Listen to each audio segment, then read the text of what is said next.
Welcome to the Coast Podcast. I'm Emilie, a virtual assistant agency owner who left Amazon in 2019 to build my dream. And I'm Whitney, a freelance writer and communications consultant who never felt at home in a cube farm. We didn't see many people paving their own ways like we decided to, so we created this podcast to talk to others who were brave enough to pick a different path.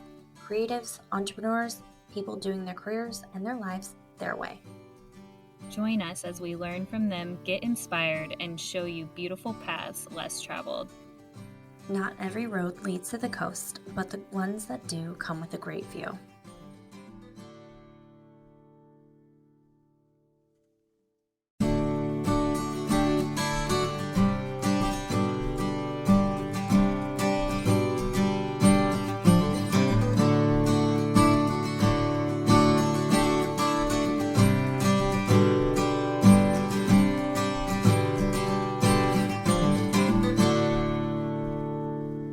Hello, everyone, and welcome back to the Coast. I'm Whitney Popa, and I own a communications consultancy in Edmonds, Washington. And my name's Emilie Given, and I own a virtual assistant agency in Lynnwood, Washington, just down the street from Whitney. Today, we have the great pleasure of welcoming back Noemi Sparks to the Coast. We had previously talked to her about hormone regulation and periods and alternative, what would you even call it? Yeah, a pot. Mushrooms. So like some alternative, we'll say like healing modalities. And we're super excited to chat with her today. If you didn't catch our first episode, we'll link it in the show notes. And Noemi is one of my oldest, dearest friends. We have known each other since we were 9 years old. And so excited to have you back today, Noemi. Oh, thank you so much, Emilie. Whitney, I'm so excited to be here. So much has happened since we talked last, and I'm just really excited to catch up. Yeah, so what's going on in your world right now? So right now, I am focusing on helping people with emotional regulation. And this is something that is a little bit, it's a little bit of what I used to do in a much larger, on a much larger scale now. So I used to focus on anxiety coaching for women. And a part of that was a technique called EFT tapping, or emotional freedom technique tapping, which helps to regulate the nervous system, help you switch out of that fight or flight mode into rest and relaxation mode. So out of, when your body's creating stress, creating adrenaline, cortisol, to help you fight those challenges, write those emails, get through that traffic, etc. And what the thing is nowadays is we just get stuck in that cycle of feeling stressed, feeling like we need that extra boost of coffee, extra energy, extra whatever it is, alcohol, to regulate our emotions. And people don't know how to do that without I guess their own kind of internal resource of energy. So I'm been focused on helping people tune into the things that are keeping them from getting there, from getting to be able to regulate their emotions. So I've stepped away from just focusing on anxiety to focusing really on just emotional blockages and releasing that through EFT tapping.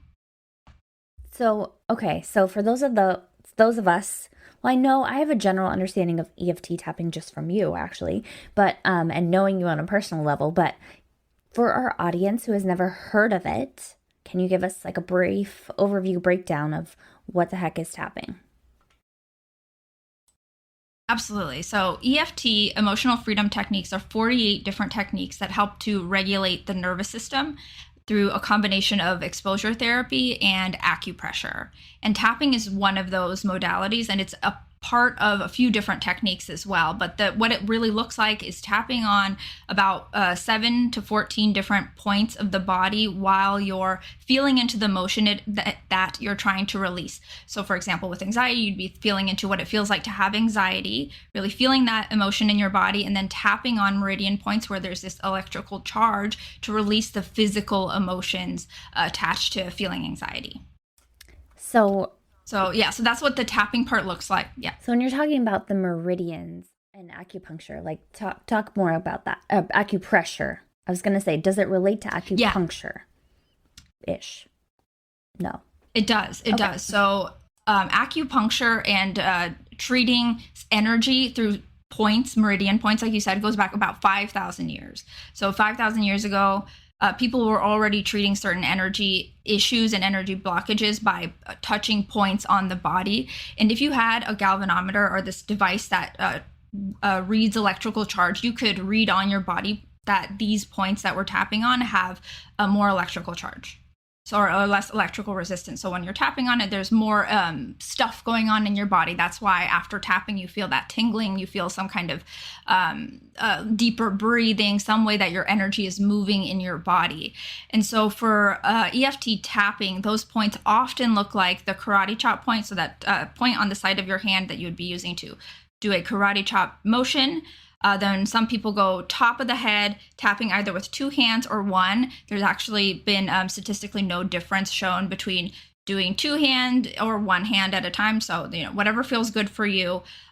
Beginning of the eyebrow, so right where your eyebrow meets the skin here, your eye bone point next to the side of your eye. Then we go underneath the eye, so where your pupil is roughly underneath that. Then between the nose and the upper lip, between the lower lip and your chin, underneath your collarbone points, and then some people do underneath the arm, like roughly where your bra line would meet the skin. And then another really great point for anger especially is underneath the it's roughly like your nipple line, so underneath your breast area between your ribs there. That's the liver spot. That's really great for anger that sometimes people like to also focus on.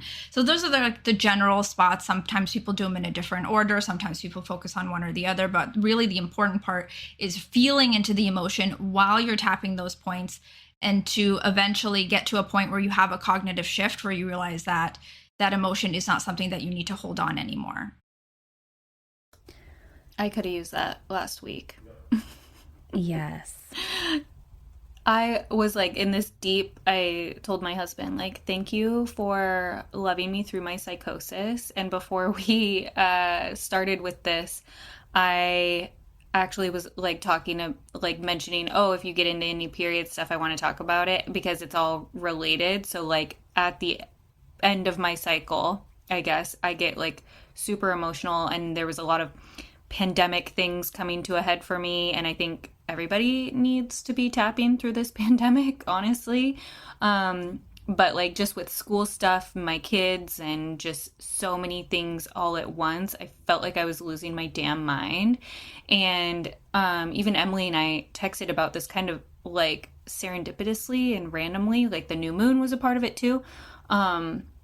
I felt like I was having a low grade constant panic attack, to the point where the best way I can describe it is my heart hurt in my chest. I felt like my heart was beating against a bruise in my chest, and I was very aware of it, which was helpful for me because I'm not always great at connecting with my body. I'm working harder at that, but it forced me to hold on to my chest and my heart more than I usually would. And I imagine if I had your tapping skills, then I probably would have saved myself a week of suffering, because it was a manifestation of physical pain from my anxiety all coming to a head, which was augmented by a crazy fluctuation in my cycle. And when I say that, ever since having 2 kids and getting my cycle back and then having the COVID vaccine, I am hemorrhaging in the beginning of my cycle. So all of that together just made me a crazy person. So now I need to watch all your videos on tapping. Well, let's do a session. I'd love to help you through that, because the beautiful thing about tapping is it's so easy and so effective, and you can remove emotional charge from things that have happened so that you don't have to worry about them happening again, because when they do, you're going to be able to handle it. Mm-hmm. That's the really important emotional part, especially when it comes to period stuff that will happen, because this is how your cycle has been, and whether or not it changes, you're going to be fine. Yeah. I saw that I think Prince Harry does tapping. Oh, I didn't. That's cool. He at least does. I know he does the eye thing, but he does tapping as well, through his therapy to get through the trauma that he still has. I mean, I think I would hold that forever, of basically watching his mom get hunted and killed.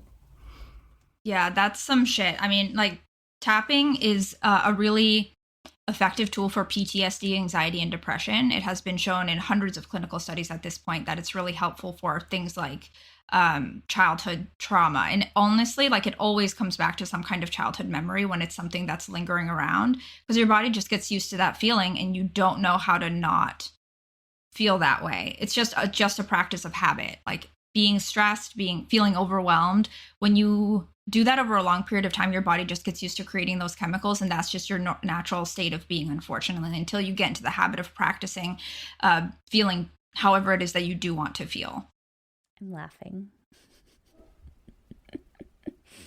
Oh, trauma. It's so good. I'm like actively avoiding healing my inner child right now. Trauma, dude. Yeah, whether it's big T or little t. Yeah. What's little t? Little t is they're the things that didn't actually, or like you didn't feel like they threatened your life. They didn't feel like they were that kind of danger, but they still have some kind of emotional impact left in such a way that you think about it every now and then. It's like, oh, why is that there? Oh, there's some kind of connection between that and something I'm doing in the present. I have little T's all the time. Yeah, very interesting. Oh, yeah, we all do. I think, yeah. Little T's that stick out all the time, like the wassail, like little embarrassing things that happen to you that you're like, yeah. Yeah. Like, no, not just the regular wassail. Like, I farted during the wassail, and everyone knew it. It was so traumatizing. So the wassail is, if you're not from Washington, it's the state test that we have to take in like middle school to see how smart we are, and we have to show our work, and fourth grade. Terrible. Yeah, fourth grade. Well, and that was the first one, but that's, I'm just bringing it up because that's when Noemi and I knew each other, and that happened, and it was traumatizing. And I think about it all the time. Well, we should tap on that. We should 100% tap on that. That might be a big T for you. Yeah, it might be a big T because it leads to things like Noemi was saying. All this, I've done some inner children work in the past year or two, and it's like you have to figure out like the root. You don't have to figure out, but it's helpful. I've figured out some of the roots of some of my triggers based on childhood stuff. So if I knew like, oh, that's little 4-year-old Whitney, I could tap against that and assure her like it's going to be okay and not be as triggered by things as the goal that are similar based on that like one moment in time. Like I did a 2-series hypnosis session with Marianne Stansel, who was on our podcast before, and she's testing out a new hypnosis thing for inner child work. And I realized, like, because I have this people pleasery thing that I don't like about myself, and an obsession with showing up and not being bad. And my parents never treated me like I was bad. I didn't think there was anything unconscious or subconscious going on with me. But then through this process, when you go back to these moments, I realized it was a daycare person who like beat us when I was 4. And that's when I learned like, I'm bad. I have to be this way and be good so that I don't get hurt, like literally.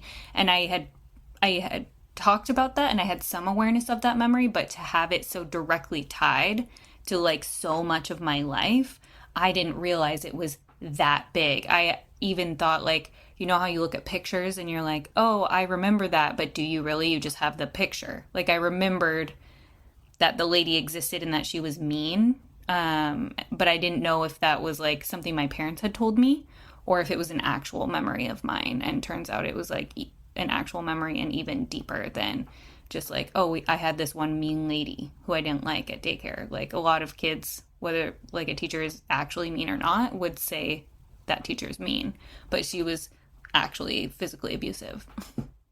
Whitney, I'm so sorry that you had to go through that. Yeah, that is absolutely horrifying. That is big T. That is 100% big T. That is also something that I hope the woman or person who you went through the hypnosis was able to help you process. Because that's one of the things that unfortunately we don't talk about nowadays. Is like talk therapy without processing is just creating that trauma over and over again. Mm-hmm. Yep. And that's why I've been working so much on my body too. And I did those hypnosis sessions because she uses tools like you get to have a stick and like beat a teddy bear, you know, and be like, I hate you, you know, that kind of stuff. So I've been so good about like burying my feelings, suppressing things, which is part of why I think I had the heart stuff. And I try to be really honest outwardly about that because I think we're all going through something, but we're not talking about it. So I like kind of make it my mission to be like once in a while, like, here's this thing that's going on for me, and people don't know what to do with that. So they'll, like, if I put it on Instagram or something, they're like, I'm so sorry you're dealing with that. And I'm like, okay, thank you, but like that's not why I'm sharing. Like, I don't need you to say thank you or say like sorry you're dealing with that. I'm more sharing to let you know that you're not alone if you are. And sometimes I've even chosen to turn off comments because I just don't want to deal with like massaging other people's egos around it. Absolutely. Like owning your story allows other people's to do the same. Yeah. So keep doing that. And yeah, I think like it is so ingrained in us to respond with I'm sorry that we don't have the language yet to say that I feel for you without it sounding like it's making it about me. Mm-hmm. Right. And that's why I think like the tapping is so helpful. But even like people sharing that, then they're letting other people know like I carry things in my body and I'm trying to not anymore. And that makes people uncomfortable, I guess. Just so sharing that we're dealing with it is sometimes sheds light on other people's inner worries that they also should be dealing with it. Because we're always projecting how we feel about our own inner stuff onto the world. And when we see other people working on themselves, it means, hey, maybe I should be working on myself too. That's like a positive ripple though, right? Like, because, I mean, I see Whitney working on herself and I see... It should be. Yeah. Yeah, I see people working, but I'm like actively avoiding it because I know that I am because I'm not ready. I don't know when I'm ever going to be ready, but it's going to like really, really, really suck. You know, working on it's going to suck really bad and it's going to be like really painful. And like, when are you ever like, okay, let's subject myself to all this emotional pain when you've done such a good job shoving it down? It's when you want to reach higher and you can't anymore. That's when. It's when you realize you want to get higher and you just can't. There's some block in some way keeping you from that. And that's the other thing is when you start thinking about the work that you need to do, catch the thoughts, these absolutes that like, oh, it's going to be hard. And think about who told you that? Who said it was going to be hard? Does it have to be hard? And this is what we tap on. It's the idea of it not having to be any way and us not needing to feel any way about it until we get there. Because the emotional charge, the thinking that it's going to be hard is what's keeping you from going there. Because no one said it has to be hard. It's like ripping off a Band-Aid. You think it's going to hurt, but then it doesn't actually hurt that bad. Or like psyching yourself up. It hurts a little. Yeah, I mean... Yeah. Right. Yes. So you cry and you let it go. And then at the end of the session, you always leave feeling better. And I'm not supposed to say that. But every single session I've had, people always leave feeling better. Like, I'm not here to diagnose. I'm not here to cure anyone or heal anyone because that's not something anyone can do for anyone else. Like, healing is all in your own hands. The only thing that EFT and that, you know, by way I can help with are the side effects and symptoms of living with limiting thoughts and mental illnesses. So the side effects and symptoms are the energetic charge that remains after events that we just haven't processed yet. That is something that EFT can help with. And that's why I've wanted to do the physical work because I get so frustrated when I feel it in my body and I don't know what to do with it. And this is a great modality for that. And I think for you, Emilie, like having such a close relationship with Noemi too, like you can just get on a FaceTime and she can walk you through like how to come down from a feeling that you're having. And it can be like a low barrier entry point for you to just be like, oh, this isn't that scary. And I don't like when I can't get through the feeling. Like when I was like, am I having a heart attack? I don't know. I had to like reach deep into my toolbox and just start doing different things like breath work and yoga and baths and all these things to try to soothe myself as too much was coming up at once and get through it. And this is just another tool that I think is really cool because it kind of, in my just way that I'm thinking about it, it kind of like backs you into this healing stuff because you're like, okay, feel the feeling and then help yourself through it physically versus like, I'm going to my therapist, we're going to do this work and like bring up all this shit. It feels to me, Noemi, like it could be as big or as small as you wanted it to be. Ultimately, you would want to do a lot of work, but like just to start somewhere, it's a great thing. Yeah, exactly. And as you're clearing away these kinds of cobwebs of emotional things, like the smaller ones, those tap into the bigger issues. So as you're working on the little thoughts of anxiety or, thoughts of needing to work on my inner child, you're tapping away the bigger issues as well. So it's going to just get easier and easier. And there are plenty of techniques where you don't actually have to talk about the thing that happened at all. You're just feeling about or into what it feels like to think about that, and just tapping through that helps too. So it can be such a gentle process. Like you don't need to really go back there or talk about it at all. Because once again, like when you're talking about stuff, that's just strengthening those neural pathways to that memory and the feeling of, having lived that memory. So instead of just doing that, the important thing is to like keep the energy moving. And that's why EFT is a biological process. It's physically releasing energy in your body and helping cortisol levels and other stress levels to go down. Mm-hmm. Do you find that once people have worked with you on this, that they're contacting you and like, hey, I was like in a stressful work call and somehow got triggered, so I turned off my Zoom camera and I just started like tapping? Yeah, actually, so I'm in a really great community online. We're on Discord, and sometimes when we're just talking about stuff and things come up, like I see the women that I work with there just start tapping. Like yesterday, there was a really uncomfortable conversation, and I saw a few women just like tapping on themselves, and that just made my heart warm.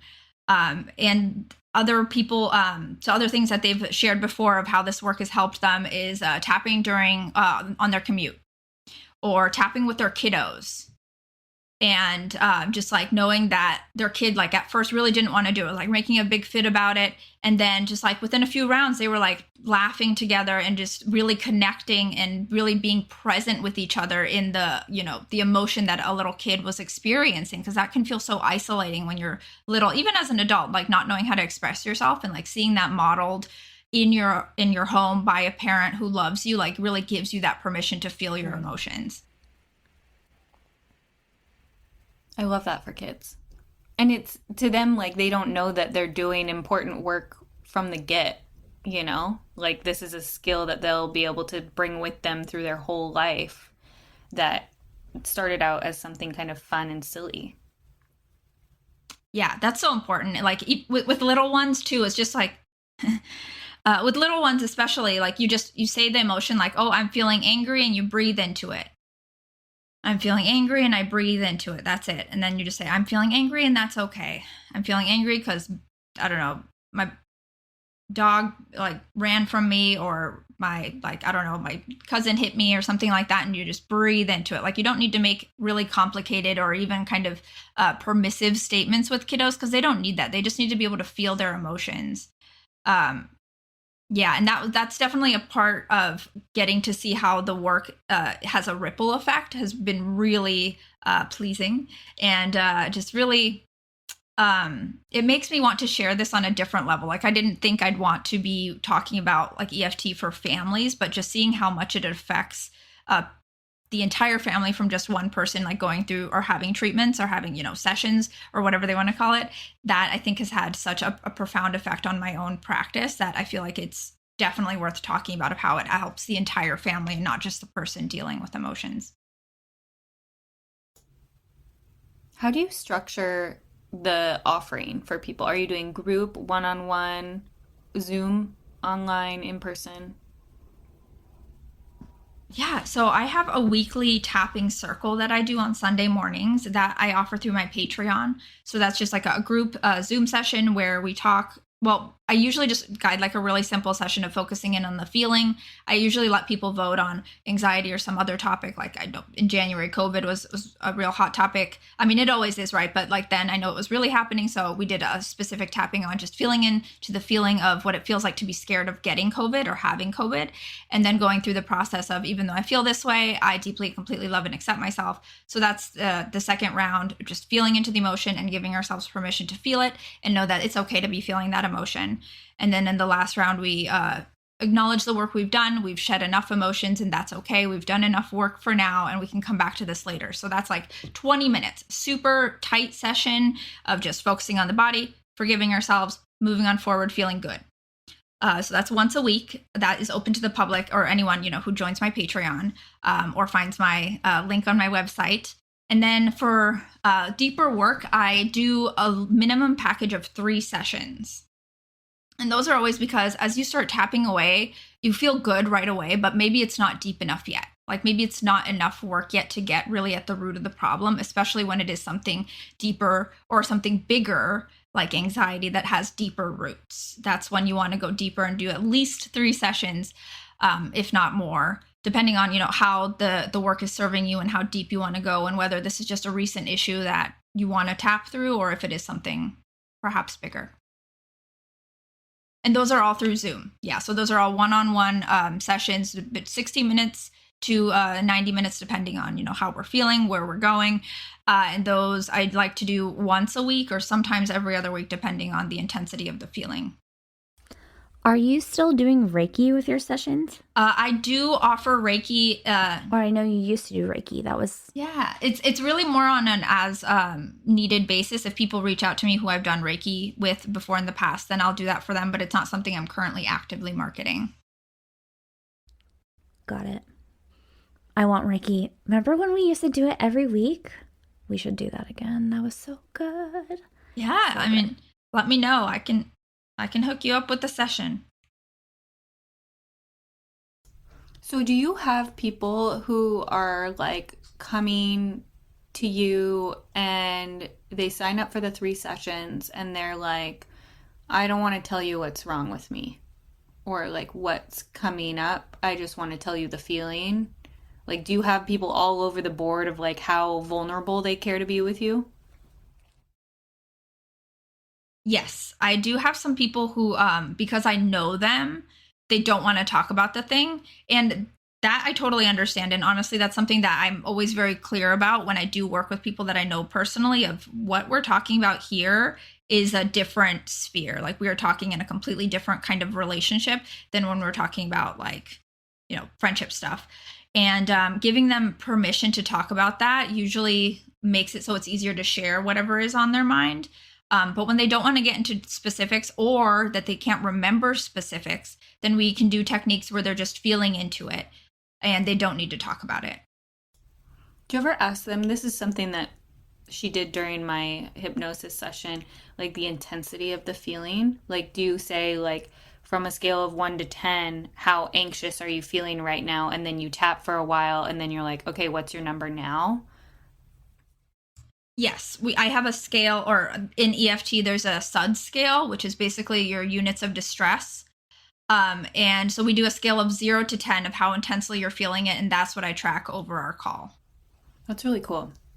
I think it's so helpful for people like to know that there are so many different resources that you can have to, and this is just like my personal little thing that I'm just screaming from the rooftops lately, is like to get it out of your body. Like I think as women, as Americans, we are taught to suppress so much that like, even for me, I can just speak for myself, like even moving my body was like embarrassing and shameful for me. Like I never liked to dance growing up. I don't remember. I'm sure I did when I was like a toddler, but like somewhere along the way that shifted for me. I was always like good at playing and moving my body in like a sports way. But when it was like, it became embarrassing or shameful in some ways, then I just held it all in there. And you can tell just as a human when you're like, oh, I'm going to go get a massage, and you feel the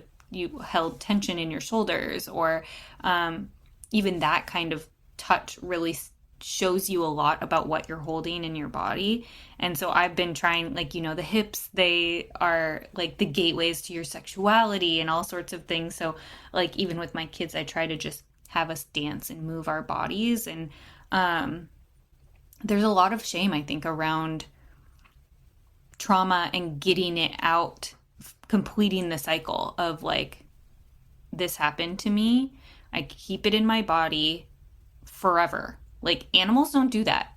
We do that, and it's a problem. So having people like you is really incredible. And I hope when people hear this, they realize like tapping is such a cool entry point into like finishing the trauma response, and even just jumping on your Patreon on a Sunday can really just give them that great introduction into doing something for themselves that, like you said, is inherently beneficial, whether they like are conscious of it or not.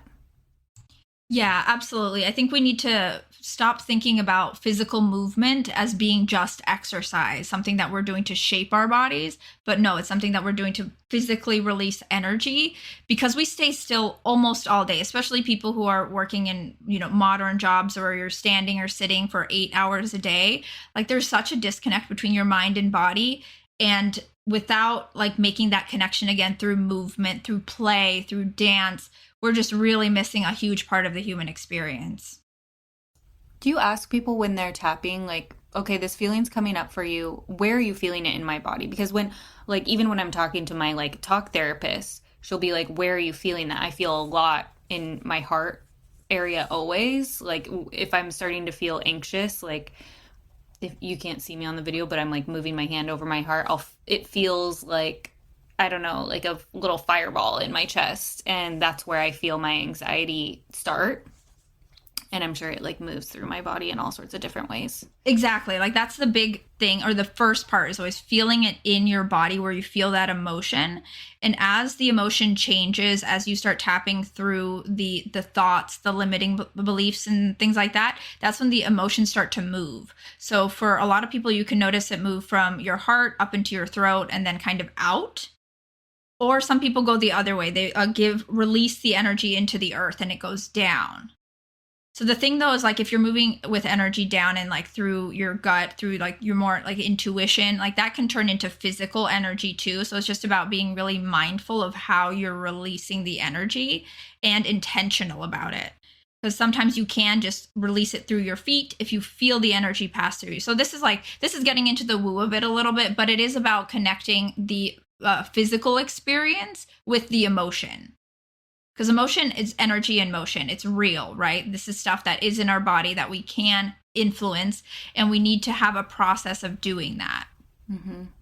Yeah, I don't get why we don't talk about this more, because it's such an important thing, like finishing the cycle. Like, that's why we're all walking around like zombies, because we're not getting these emotions out of our body, no matter what kind of modality you're using.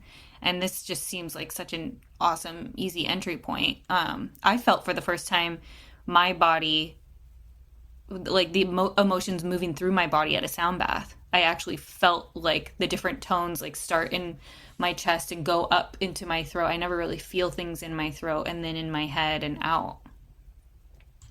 Yeah, one of my first like energetic experiences was also in a sound healing. And that one was just so like, I felt it so clearly that like everything after that I measured based on that experience of, oh, do I feel the energy? Was it like that one time? Because sound healing is really that frequency that it really puts into your body is so effective and so powerful that it can really bring up a lot.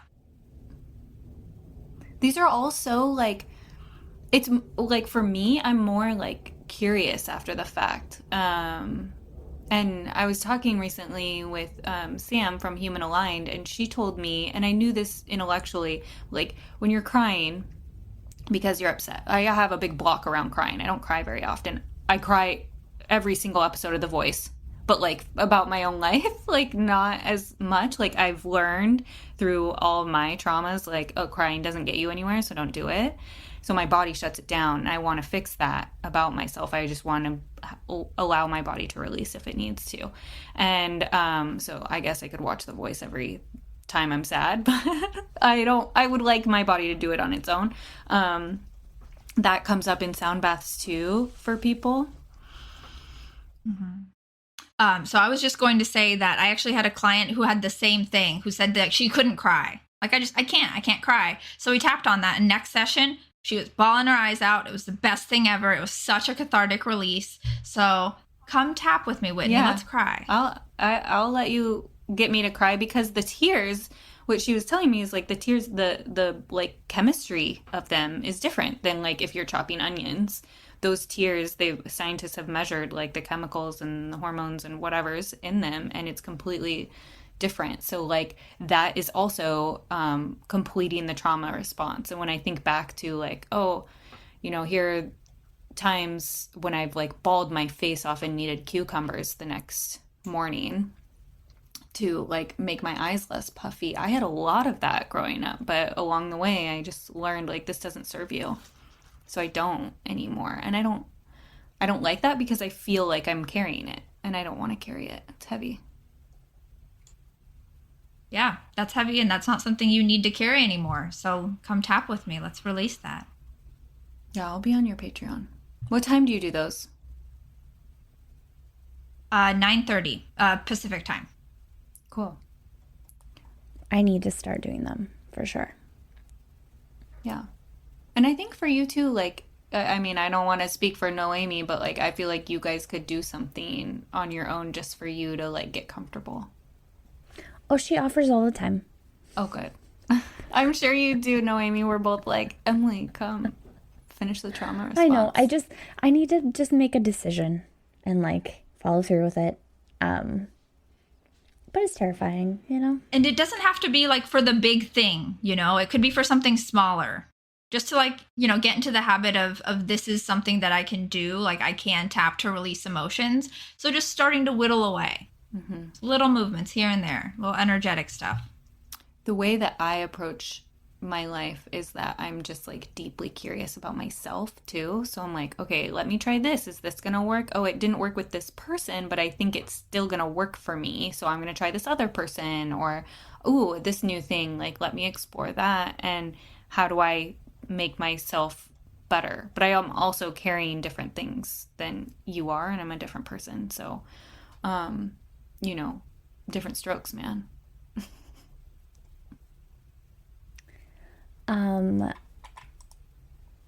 Yeah, I will do it. I promise you guys, and you will see a difference when I do, I think.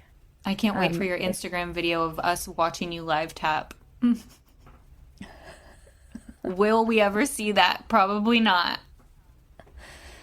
Well, it's funny. I have like this grandiose vision of like actually doing a lot of the inner child healing in like a really ugly weekend, like reading CPS files and burning them and like screaming and ugly crying. Yeah, I don't do anything small. So it's going to be like big and ugly, and that's like, I'm excited for it, but I know it's going to be hard. So, I'm into that for you, like starting it big and ugly and then walking it back from there. Yeah, that's what I feel like it kind of has to be, because if I'm that kind of person that I'll start and then I'll like shy away, just like therapy. Like I signed up for a therapist and I have 5 sessions and it's like awesome and I feel fine, but like I don't really, now I know it's really time to go deeper, and I'm like, okay, bye, see you later. I'm terrible, and I know that's a pattern for me, so I'm acknowledging it. It's a thing. For your weekend, would you bring together a bunch of healers just to be in this container to support you, or what would you want it to look like? Yeah, probably. Probably like Calliope, for sure. We've talked about it. Like renting a cabin in the woods and like burning files, like reading them and burning them, and yeah, it'll be interesting. Kayla, our podcast editor, is going to have some weird feelings about this because she's married to my sister, and my sister and I had a very similar, I mean, not the same because we're different people, but similar childhood upbringing with the same birth mother. So, yeah. But she is a very different person than I am. She's like a child social worker now and like uses her trauma for good. It's very cool. Eventually that's what I want to do too. You know my my grand vision of myself, like Emilie's high self, is like a speaker and an author about resilience and trauma. But in order to do that, you have to actually heal and do the work. So that's like my next level thing. So it's going to happen. It will happen. And your friendship with each other was destined. Who? Me and Noemi? For sure. Yeah. I mean, for sure. This is like a soul connection, 100%. Like, how many people do you still talk to that you were friends with when you were 9? Probably not many, right? Like, and we've found each other in so many areas, like found each other after losing touch many, many times. And we always like jump back in, and we're always like, no time has passed. It's very much a soul connection for sure. Absolutely. Our souls know each other. We don't need to spend any time, like, I don't know, reintroducing ourselves, because I know you, Emilie. Like, I know your heart. But I do also believe that you're already doing the work, and just take it as slow as you need to go. There's no rush to get anywhere. It's all about, like, once you've gotten to a place where you feel like you can't move further anymore, that's when it's time to do some deeper work. But if you're not there yet, that's fine. Like, you can't rush healing because that's already happening inside of you. Like, there's nothing else you need to do other than just be willing to show up and decide that you want to do it however you want to do it. And there's, no rush at all. Yep. So, okay. We have about 11 minutes left. And Whitney has changed up our rapid fires. So we can ask you rapid fires again, even though we've done an episode with you before. So that's exciting. Whitney, do you want to do rapid fires, or do you want me to? Whatever. I'm down to do them. Okay. Yeah. Let's do it. What are you proudest of in your business right now? Probably the reviews I have coming in of just these sessions I've been giving these past 2 weeks, just people really expressing how good they feel days after working with me. Like, that shows the potential, and I'm just really proud of those that are coming in. I was excited to ask you that question because I felt like you would have something cool to share about it. And I actually hate asking for reviews. So I love hearing when people get good reviews. I screenshot when I get like a nice DM from somebody I've helped write something for, and I'm like, oh, I'm going to put that on my website someday. But yeah, that's a vulnerable place. So I'm glad that they're lighting you up. Tell us about a book you read or podcast you listened to recently that changed the way you're thinking about your life or your business.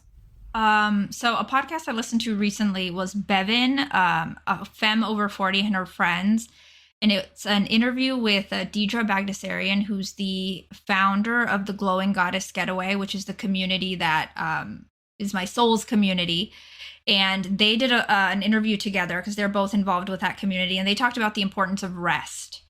And that helped me reflect on the fact that I've been resting a lot and not giving myself credit for it. I've been thinking like, oh, I don't need to work right now. But no, I need to rest right now. And listening to that interview with them really helped shift how I think about that. And now I'm giving myself more credit for taking care of my resting needs. Yeah, I think in one of the books I read last year, I think in Do Less by Kate Northup, she was talking about not only do women have their monthly cycle, but like life goes through cycles. So, you have periods in your life of rest, and that's productive rest. Thinking about like the next thing and just giving your body time to prepare for the next thing and also like take time for itself. So, I think the conversation around rest is getting more and more positive, and I love hearing that it's kind of sprinkling all over right now because it is such an important thing and it's something that I suck at. I used to be great at it, but especially running your own business, you're like, oh, how can I move this forward today? And what does forward even look like? And I love that you're doing that. This is one that's been really hard for people, and I'm so curious what your answer would be. What would your last meal be? The meal I don't know. Honestly, like I'm not really into food. That's a hard one, but I do know what I love right now for dinner, and that's like a Caesar salad that I make. That's been serving me really well. So I think I would just go into my last night as though it wasn't my last night with the Caesar salad. Okay, tell me more about the Caesar salad because I have very strong feelings about Caesar salad. Please elaborate. Full disclosure, I don't make my own dressing yet. One day I will, but not yet. So I just keep it super simple. It's just one kind of kale, a kind of lettuce, usually romaine, with Parmesan cheese, avocado, gluten-free bread, toasted and then cut into croutons, and seeds. So I always add whatever kind of seeds I am using that part of my cycle to my Caesar salad in the evenings. Oh, that's smart. I never thought about adding the seeds to salad. Oh, that's where I put them. Oh, when okay, I remember to do it, I put the seeds on salad. And if you didn't listen to our first episode with Noemi, she talked about seed cycling and using different seeds to ground up that support your cycle at different points along it that help you regulate your hormones, which if I were consistent about that would probably mean that I don't hemorrhage when I'm on my period. What is the best business purchase in the last 6 months that you've made under $100?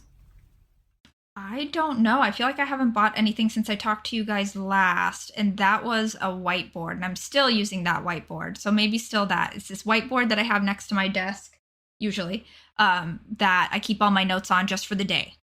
No more, just for the day. The 5 things I need to do for the day, and that was probably like $20, I think, at Target or something like that. The first one I got was years ago. The new one I got must have been August. Anyway, I haven't bought myself something recently for my business, so I guess that's a less than good answer. I think it's a great answer. It's a great answer. I love it. And this is a carryover, but it changes all the time for all of us. What is lighting you up lately? Community. Having a virtual community right now during the days of social distancing has helped my mental health so much. And it's the Glowing Goddess community, and it used to be, or still is, an organization, an intergenerational, intersectional sisterhood of women who use cannabis in their own lives. Some women use it in very different ways, but basically that's the main thing that brings us together. And we have a virtual community now on Discord where we get together a couple times a day. Sometimes there's like a co-working session, and it's that like kind of work environment that I needed during the day that I really missed as being an entrepreneur and working by myself from home. Yeah, that's amazing. And so many people need that right now. And that's like that's a part of who I am as a person, is building community. And so it's great to hear that as well. Yeah, Discord is where it's at. If you're not on there yet, it's a really wonderful step away from social media where it's still people and still, information and sharing with each other, but without the one directional, like billboard style, like social media posts. Yeah, I've never even heard of it. So I'll have to look at that. I don't know what it is either. Are we old? No, it's just people used to use it in like the social media, not social media, gaming. So it was like a gaming forum where people could get together, like a locker room before gaming, or do like video calls while they're playing games on the computer. And now it's been, or I guess artists and people who have communities are using it more and more to step away from Instagram and Facebook. So it's like an old school style forum, plus with like a video chat room option, like a Zoom where people can all be in at the same time, talking at the same time. Cool. I'm into it. Yeah. Well, thank you so much for agreeing to be on our podcast again. We love talking to you, and I'm sure we're going to do it again and again, but it's always so great just hearing what's going on, like, and if people want to know, how can they get a hold of you? How can they find you? Where can they learn more about you?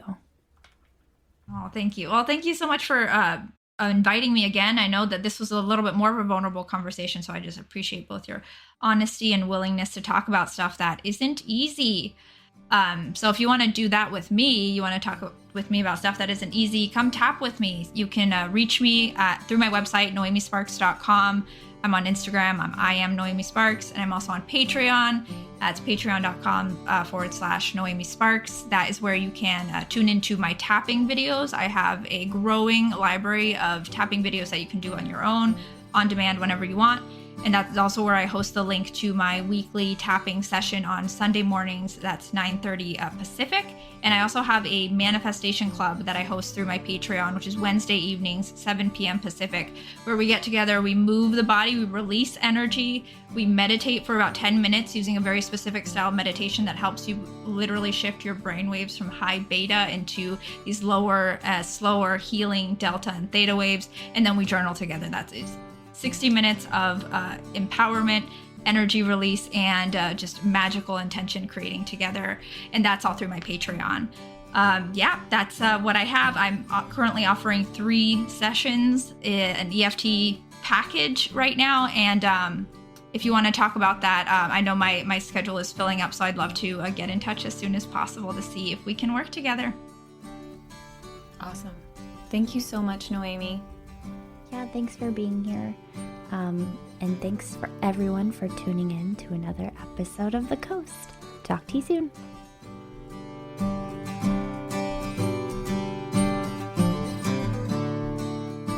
This episode's music was provided by Sloan Best. And editing provided by Kayla Shue.